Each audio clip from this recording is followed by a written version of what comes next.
그래서 아직까지 저는 바닥이라고 볼 수는 없다. 리튬 정제 가공 기술을 가지고 있는 전 세계 3개 정도의 기업 중에서 하나다. 그래서 향후에는 철강 없어도 됩니다, 솔직히.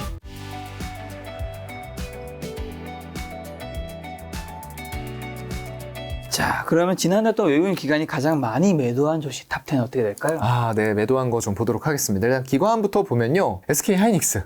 네, 4,200억 매도했어요. 네. 완벽하게 이 삼성전자에 대한 포지션과는 좀 다른 흐름들이 기관 쪽에서 나타났어요. 그래서 이런 것들이 이제 그 이틀 동안 매도하면서 아까 제가 12% 떨어진다라고 했을 때 그 금액이 상당 부분 여기에 반영이 됐을 거예요. 그래서 그런 흐름들 한 1,300억에서 1,400억 정도가 이틀 동안 아마 매도 나왔을 겁니다. 이런 흐름들이 나타난 거고요. 그만큼 이 메모리 쪽에 특화가 되어 있는 업체라서 정말 업황이 좋고 시황이 좋을 때는 엄청나게 여기에서 시너지 효과가 나올 수 있어요. 네. 그런데 그게 아닌 이런 매크로적으로 힘들고 반도체가 정말 침체되고 이런 상황들에서는 영업 적자까지도 분기로 갈 수 있는 그런 어려움에 또 처해 있다라는 정도만 말씀을 드리고요. 현대차 기관이 매도했던 거는 이거는 오늘 이슈를 제외한다고 하면 제가 그간 말씀드려왔던 그런 이슈인 것 같아요. 딜러들에게 이제 내연기관차 업체들이 더 많이 붙으면서 딜러들에게 더 팔아달라고 그동안에는 인센티브를 지급하지 않아도 됐는데 이거 GM, 포드, 스텔란티스, 혼다 너무 많은 전기차들이 나오다 보니까 이제는 우리 거 좀 팔아줘 라고 돈을 내야 된다는 거죠.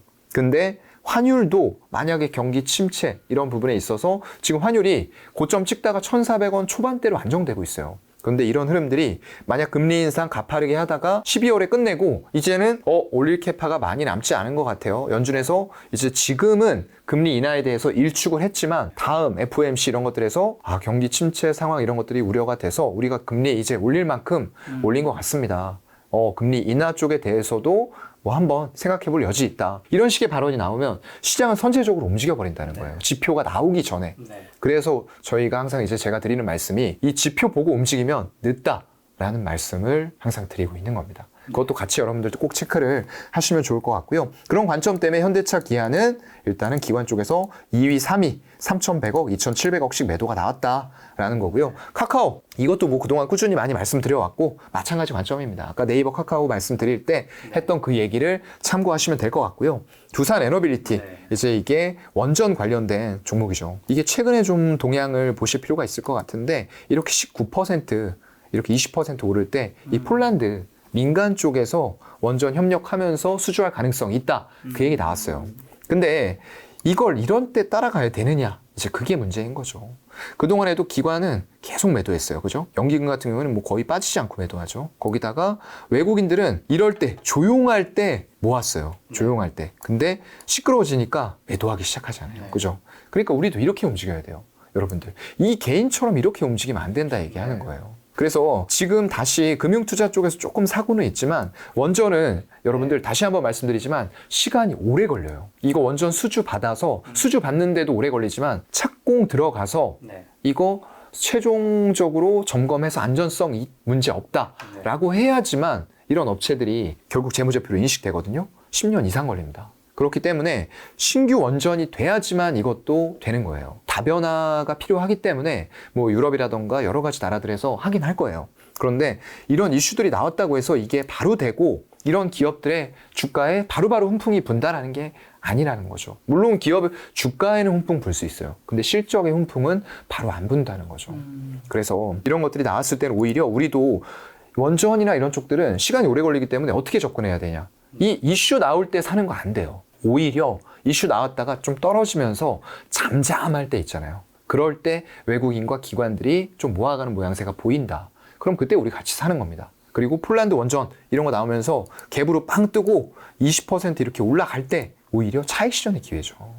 네, 물론 아직까지 주가가 완전히 꺾이진 않았어요. 하지만 일단 이날 당일에 거래량이 이렇게 대량으로 터지면서 이 윗꼬리가 달렸고 기관과 외국인들은 오히려 팔고 있고 지분 줄이고 있다. 이거는 체크해 보실 필요가 있을 것 같다. 하지만 물론 월봉상으로 봤을 때는 다 오긴 했어요. 네, 여기 밑으로 빠지진 않았잖아요. 지난달에 이 최종 보루, 여기 매물대 하단은 뚫렸지만 최종 보루인 60월선이 뚫리지가 않았습니다. 그래서 일단 지지받고 올라서는 형태긴 한데 한 번 더 테스트를 할 수도 있다. 왜냐하면 시간이 오래 걸리기 때문에 이슈가 나오면 올라가지만 그 이슈 잠잠해지면 또 빠질 수 있어요. 그래서 주가의 일별 등락폭은 굉장히 심하게 일어날 수 있기 때문에 당분간은 수급에 의한 트레이딩 정도로 원전에 대해서는 접근하시는 게 좋을 것 같다라는 말씀을 드리겠습니다. 네. 그리고 다음 종목 보게 되면요. 일단은 대한항공이 또 위치해 있네요. 네, 대한항공 좋다. 뭐 여객 수요까지 끌어온다. 이런 얘기 나오는데 이건 이제 아까 말씀드렸던 중국 쪽에서 하늘길이 열리기를 좀 기대를 했거든요, 사실. 네. 그리고 사실 좀 증편되면서 열렸어요. 근데 중국에서 다시 제로 코로나 정책으로 지금 닫겠다라고 일축을 했잖아요. 그러면 그 증편된 항공편들 또 어떻게 될지 모릅니다. 그리고 가장 크게 이런 항공편이나 이런 것들은 지금 우리가 일본도 마찬가지고 중국도 마찬가지고 이런 쪽들이 만약에 죽어버린다라고 했을 때는 영향을 받을 수밖에 없을 것 같아요. 그리고 지금 화물이라던가 이런 쪽들도 코로나 팬데믹 이후에 한창 올라왔을 때 대비해서는 조금씩 감소되어가는 추세로 가고 있거든요. 그래서 그런 부분들은 조금 체크하실 필요가 있을 것 같고요. 다만 지금 최근에 외국인들의 수급은 긍정적이에요. 네, 이런 식으로 매수하는 흐름들이 거의 뭐 끊임없이 이어지고 있거든요. 그래서 외국인처럼 중장기적인 관점으로 이 하늘길이 열릴 것들을 본다라고 했을 때는 마찬가지예요. 월봉상에서 최종 이평선은 이달의 지지를 받았습니다. 네, 120 월선까지 뚫었다가 다시 올라갔죠. 그러면서 강력한 상승 흐름이 2달째 나오고 있고요. 외국인 지분율은 보시면은 7월 한 중순경 기점으로 해서 계속 높아지고 있어요. 그래서 이런 구간, 꺾이는 구간에서도 외국인들이 지분 줄이지 않죠. 오히려 늘리고 있죠.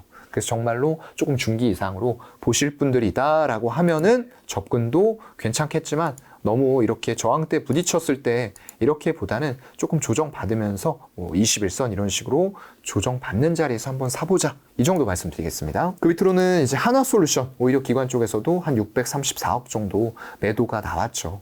근데 이 매도한 금액보다 외국인들이 사는 금액이 더 커요. 거의 한 700억 정도를 개인들이 또 같이 판 거죠. 근데 그것까지 묶어서 기관과 기관과 지금 개인들이 판 걸 외국인들이 다 산 거예요. 그런 관점으로 보셔서 아까 말씀드린 그 가격대 한번 노려보시면 좋을 것 같고요. 기관 쪽에서는 한국항공우주 또 팔았습니다. 네, 이런 식의 흐름들이 좀 개별적으로 나오는 것 같아요. 여기 보시면 한화에어로스페이스는 탑10 바깥이긴 하지만 585억을 샀어요. 근데 여기에서는 오히려 한국항공우주를 600억 매도하는 흐름들이 나왔죠. 그래서 투자 동향으로 봤을 때에도 기관들이 오늘 좀 판 금액들이 많이 나왔어요. 그러면서 5% 빠졌습니다. 근데 외국인들은 여전히 아까 말씀드린 K방산의 프리미엄 이런 쪽들을 염두에 두고 사긴 하는데 전부 다 받진 못했죠. 네. 개인들이 개입을 했죠.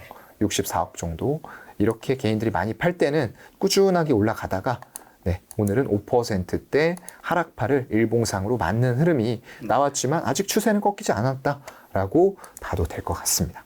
그 다음은 롯데케미칼이에요. 롯데케미칼이 정말로 뭐 그동안에는 정유라던가 이런 화학 업종이 별로 좋지 않았어요. 네. 근데 최근 들어와서 굉장히 좀 가파르게 사는 흐름들이 나왔습니다. 오늘도 보시면은 외국인들은 꾸준하게 사기 시작한 게 한 10월 19일 정도부터 하루도 빼놓지 않고 사고 있어요. 근데 오늘 그 매수 강도가 엄청 강해졌죠. 110억 샀는데 개인들이 182억 팔았죠. 그리고 기관들도 최근 들어와서 같이 외국인들 눈치 보다가 소량 팔다가 이제는 들어오죠. 그래서 NCC 가동률 자체가 글로벌로 봤을 때 한 80% 정도 돼요.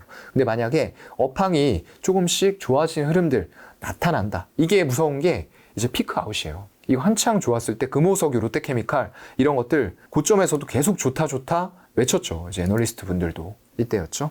2020년, 21년 넘어오는 시기에 여기에서도 좋다 외쳤지만 결국은 피크아웃 우려 때문에 빠졌어요. 근데 지금 빠진 거 보면은 여기 월봉상으로 자 보세요. 네, 또 왔죠. 네. 왔습니다. 그래서 14만 원 정도는 우리가 눈 감고 일단 딱 눈 감고 손절 잡고 사볼 만한 자리였던 것 같아요. 그런 흐름들이 먼저 외국인들의 수급으로 이렇게 나타나기 시작을 하는 거죠. 그래서 이렇게 월봉으로 제가 셀트리온도 아마 그때 말씀드렸을 거예요. 이런 식의 월봉 바닥이 형성이 될 때는 어느 업종인 건 간에 정말 계속 나쁜 업종 없어요. 계속 좋은 업종 없습니다. 이렇게 월봉상으로 사이클이 나타나요. 이런 자리는 기술적으로 접근해 볼 만한 자리다라고 생각이 되고요. 피크아웃 우려가 어느 정도는 좀 해소가 되면서 이게 바닥이다라고 생각하면 또 급격한 턴이 이런 종목들에서도 나타날 수 있다라는 부분을 우리는 인식을 해야 된다라는 말씀을 좀 드리고 있는 겁니다. 이제 마지막으로 지금 보게 되면은 LG 이노텍. 네. 595 거의 600억 가까이 매도했어요. 이것도 이제 좋다 했었는데 최근 들어와서는 주가가 조금 그래도 횡보 정도는 하고 있네요. 근데 일봉상으로 봤을 때, 주봉상으로 봤을 때는 정말 좋다가 40만 원을 넘겼죠, 주가가. 근데 그 뒤로는 마땅히 힘을 못 쓰고 있고요. 뭐 이게 아이폰 14이 이제 저가형 모델, 플러스 이런 것들은 생산 안 하고 오히려 프로나 프로 맥스 이런 모델들 많이 생산한다고 했어요. 거기에 LG노텍이 특화가 돼 있습니다. 그래서 실적이 꺾인다라는 건 사실 맞진 않아요. 근데 문제는 너무 LG노텍은 그 애플이라는 고객사의 매출 비중이 치중이 돼 있어요. 고객사 다변화가 안 되어 있기 때문에 네. 향후에 이런 부분들이 이제 불리하게 작용을 할 수도 있다라는 부분이고요. 특히나 이제 실적은 괜찮겠지만 외국인들 보세요. 계속 지분율을 27%가 조금 안 되는 구간에서 줄이고 있어요. 네, 특히나 8월 들어와서는 계속 줄이죠. 계속. 네, 지분을 실적이 좋고 문제가 없다라고 하는데도 이런 지분의 하락 감소 때문에 주가는 이런 식으로 크게 흔들릴 수 있다. 왜냐하면 그동안에 우리가 올라간 폭도 생각해야 돼요. 네. 여기서부터 외국인 지분 늘려서 가지고 있던 사람들은 당연히 차익 실현하고 싶습니다. 그리고서 이런 거 팔아서 삼성전자 이런 것들 사고 있는 거죠. LG에너지솔루션, 삼성 SDI요. 그래서 이쪽 애플 판매라던가 이런 게 좋긴 하고 내년에 또 어떤 그 인플레이션 이런 것들이 풀린다라고 했을 때에는 좋아질 수 있어요. 소비 다시 좋아지면서 이런 폰들 많이 팔릴 수는 있지만 일단 지금은 외국인들은 차익 실현으로 들어왔다라는 것도 염두에 두셔야 될 것 같습니다. 네. 자, 이렇게 기관 매도 상위 10위까지 다 살펴봤고요. 이번에 외국인 상위 겹치는 종목들이 많기 때문에 빠르게 한번 보도록 하겠습니다. 일단 네이버 아까 짚어봤죠. 넘어가고요. 카카오 마찬가지 관점입니다. 1, 2위예요. 1, 2위. 1, 2위가 서비스 업종의 네이버 카카오다. 여러분들 이것만 기억하세요. 네. 그래서 아직까지 저는 바닥이라고 볼 수는 없다라는 말씀을 아까 드렸습니다. 포스코홀딩스 이것도 아까 말씀을 드렸었죠. 기관들이 많이 샀는데 외국인들이 던진 것들 다 기관이 사면서 그래도 올렸다. 향후에 기대되는 것은 포스코에서 가지고 있는 리튬 염호 이런 것들에서 향후에 엄청나게 커질 미국을 중심으로 해서 커질 이런 부분들의 리튬 정제 가공 기술을 가지고 있는 전 세계 3개 정도의 기업 중에서 하나다. 그래서 향후에는 철강 없어도 됩니다. 솔직히. 없어도 돼요. 그냥 이 리튬만 가지고도 아마 시총의 순위가 많이 뒤바뀔 거예요. 그런 부분들 좀 보시면 좋을 것 같고요. 고려 아연도 1,000억 정도 팔았네요. 외국인들이요. 이건 아마 이제 뭐 경영권 분쟁이라던가 이런 부분들도 좀 있었고 그런 부분들이 일정 부분 소실되면서 121선까지 떨어졌어요. 근데 여기까지 떨어지면 또 매수 기회죠. 네. 그래서 이거는 최근에 흔들림이 위아래로 박스권의 모습들을 이런 식으로 보여주고 있는 종목입니다. 그래서 박스권 매매하시다가 여기에서 여기 갔을 때 매도하는 전략도 괜찮고 수급이 좋으면은 또 뚫으면서 올라갈 수도 있어요. 왜냐하면 더 이상 고려아연도 예전에 굴뚝주가 아니에요. 친환경 붙이면서 다 가고 있기 때문에 이것도 옛날과는 다른 양상으로 지켜보시는 게 맞다라는 말씀 드리고요.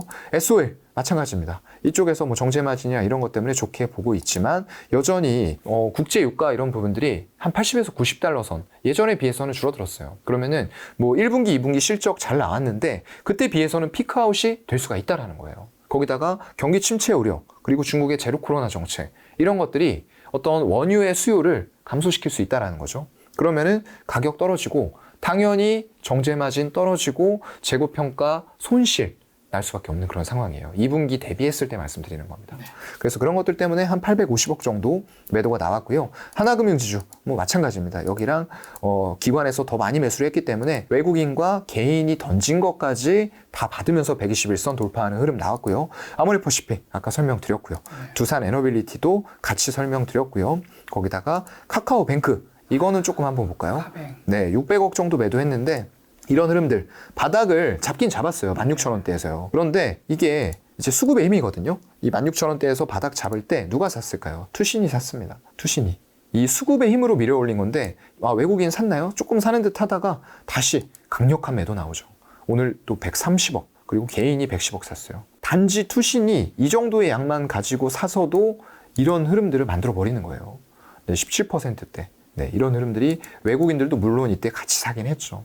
근데 투신의 흐름 자체가 수급이 강력하지 않아요. 엄청나게 외국인들 막 120억, 130억 매도하는데 투신 3억 샀어요. 오늘 3억. 네, 그러면은 이거 이제 수급은 거의 제가 볼 때는 끝났다라고 보이거든요. 그래서 이런 것들 너무 뭐 실적이나 이런 부분들 때문에 잠깐 이슈 받은 것 같고 바닥 잡은 것 같은데 이거 올라가 봐야 61선 23,000원 부근 여기 정도 매물대 이거 뚫을 수 있을까요?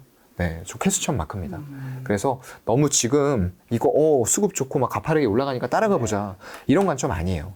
여기에서 수급 들어올 때 같이 사셨던 분들의 영역이라고 네. 보는 게 맞을 것 같다. 아직도 지금 금리 인상은 현재 진행형이다. 이렇게 정도만 말씀드리겠습니다. 자, 마지막 종목이죠. 네, 마지막 종목은 SKI 테크놀로지예요. 네. 이 분리막 쪽이죠. 2차 전지 쪽에서 네. 사실상 분리막이 차지하는 원가 비중 그렇게 크지 않아요. 그렇다 보니까 이 상장되고 난 이후에 이 흐름 보세요.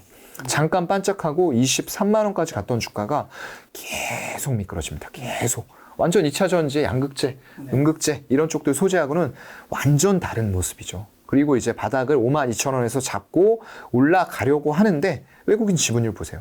계속 빠지죠. 계속 줄입니다. 그런 흐름들이 나타나고 있고요. 외국인들 제대로 사지 않아요. 잠깐 사지만 더 많이 팔고요. 네, 잠깐 사지만 더 많이 팔고.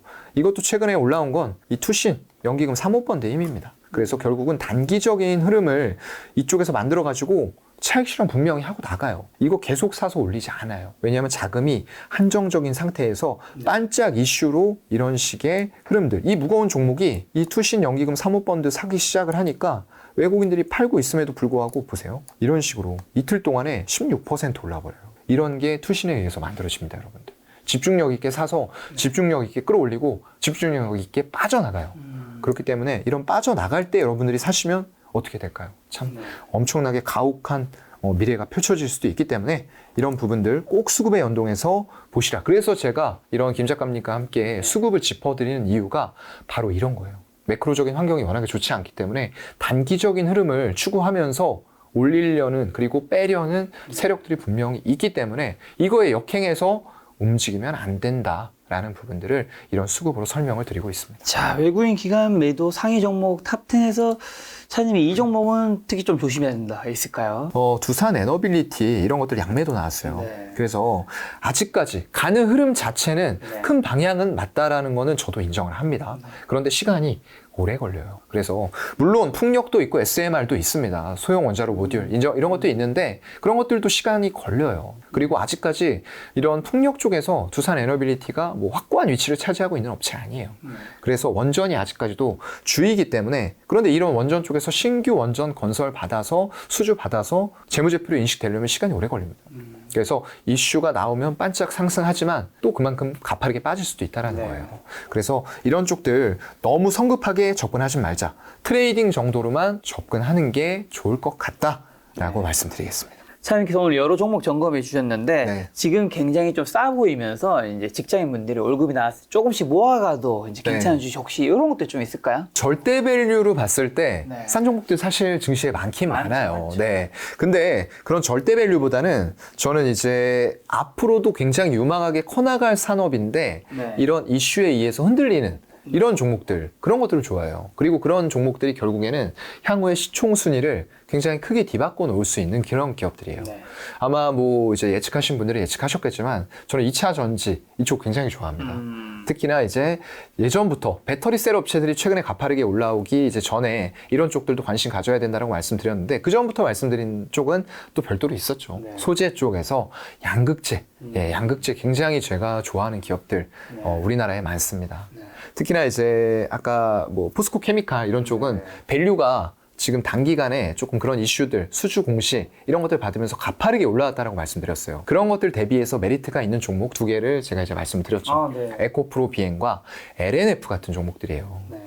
이런 에코프로 BM의 하이니켈 양극재 기술력은 정말 독보적입니다. 그 어느 업체도 따라올 수가 없고요. 얼마 전에 이제 그 영국 쪽에 배터리 업체 하나가 파산했다라는 뉴스 아마 여러분들 보셨을 거예요. 그만큼 이 배터리 기술이 간단해 보이지만 그렇지 않아요. 네. 그래서 그만큼 이런 더군다나 중국 로컬 업체들이 주로 하고 있는 건 LFP, 리튬 인산철 이런 조금 저가형 배터리 안정적이긴 하지만 저가형 모델 이런 것들 위주로 하고 있어요. 그런데 우리나라는 그렇지 않아요. 3사가 전부 다 하이니켈, NCM NCA 이런 쪽들을 하고 있단 말이죠. 그래서 이런 쪽의 기술력이 아직도 중국이 물론 따라잡으려고 하지만 따라잡을 수 없어요.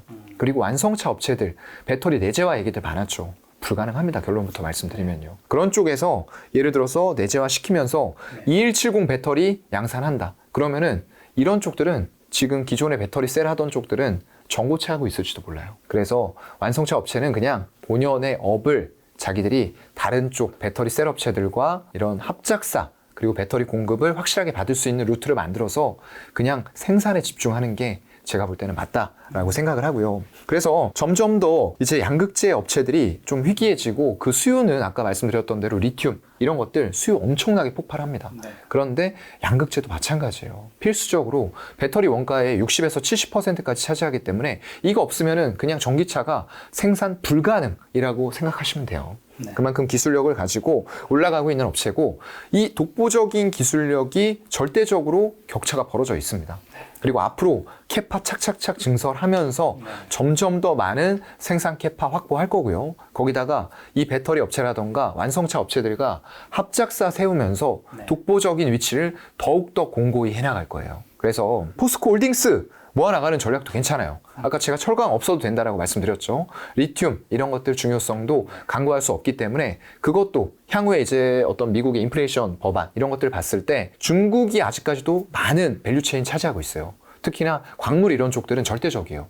망가는 거의 99%, 100%입니다. 양극재도 한 60% 글로벌 점유율을 봤을 때 말씀드리는 거예요. 그렇기 때문에 이런 것들 3년 유예 했을 때 만약 통과된다라고 했을 때 그 이후에는 과연 이게 중국 쪽에서 조달 안 하고 전부 다 할 수 있을까? 안 됩니다. 그거 알기 때문에 미국 상원 하원에서 이런 법안 발의한 거예요. 야, 중국 거 안 쓰고 우리가 이런 식으로 전기차 시장 지금 개화하려고 하는데 이거 다 충당할 수 있겠어? 라고 스스로에게 물어보고 있는 거죠. 불가능합니다. 그렇기 때문에 이런 3년 유예에 대한 얘기가 나오고 있는 거고요. 그 3년 유예 될 동안 다른 확보할 수 있는 루트를 찾아라 라는 게 미국의 특명이 된 거예요. 그래서 점점 더 우리나라 하이니켈 하는 양극재 이런 업체들의 중요성은 날이 갈수록 더 올라갑니다. 그리고 밸류도 제가 볼 때는 크게 훼손될 염려가 없다라고 보이고요. 지금 포스코 케미칼이나 이런 쪽들 대비했을 때 밸류가 굉장히 저렴해 보여요. 왜냐하면 최근에 급등 때문에 좀 그렇게 보이고요. 그래서 에코프로 비행 같은 주가 보면 일단 121선 올라오다가 여기 맞을 자리였죠. 근데 여기 딱 보시면 뭐 매물대 분홍색 상단에다가 121선까지 있기 때문에 뭐 이슈가 꼭 없다라고 해도 일단은 조정받는 자리다를 염두에 두고 우리가 이런 자리에서는 사면 안 되겠죠, 신규로. 그런 부분을 좀 기억을 하시면 될 것 같고요. 그래서 뭐 주봉상이나 월봉상으로 봤을 때 큰 흐름은 없어요. 잠깐 정체가 되는 모습들이 이런 13만 원대에서 나오고 있고 이런 식으로 박스권이 형성이 되고 있는데 이 20월선을 기점으로 해서 우리의 매수 포인트가 나오고 있는 것 같아요. 이번에도 만약에 이런 이슈들 때문에 2차 전지, 친환경, 전기차 흐름들이 조금 늦어질 수 있다, 속도 늦어질 수 있다 이런 얘기 나오면은 만약 주가가 추가적으로 조금 더 훼손이 된다. 오늘 투자 동향 보면은 수급이 최근에 개인들만 사죠. 이런 식으로 개인들만 사는 구간에서 절대 따라서 하지 마시고요. 이게 만약에 저는 만약에 20월선 한 97,000원 정도 돼요.